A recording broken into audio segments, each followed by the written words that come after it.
Florence and the East Coast from overnight. You can see it out there spinning away. The east coast of Florida. There's also some disturbed weather that is to the northeast. I'm sorry, to the northwest of Florence. The Hurricane Center mentioning this. There's an upper trough that's there. It doesn't look like it's having any real impact on Florence at the moment.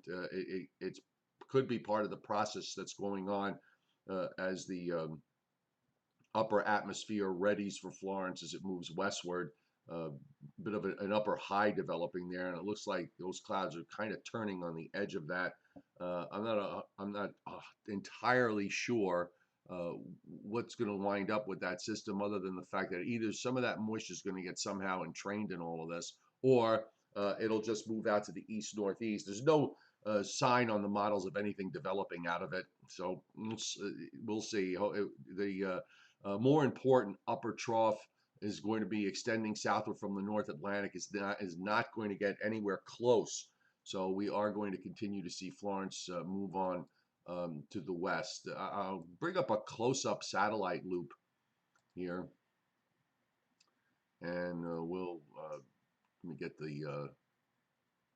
We'll start with we'll use the long wave infrared. And one of the things that's been happening overnight is that it really does look like the shear has been abating. Look, by the way, the center is actually down uh, on the southern end of all of the cloud tops. You're starting to see the enhanced clouds beginning to wrap around the low center.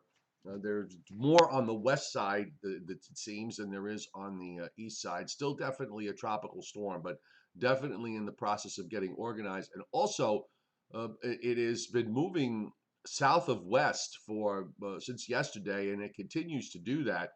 While the storm has been in a weakened state, it continues to lose latitude, which is going to be very important when we go to when we get to closer to the east coast.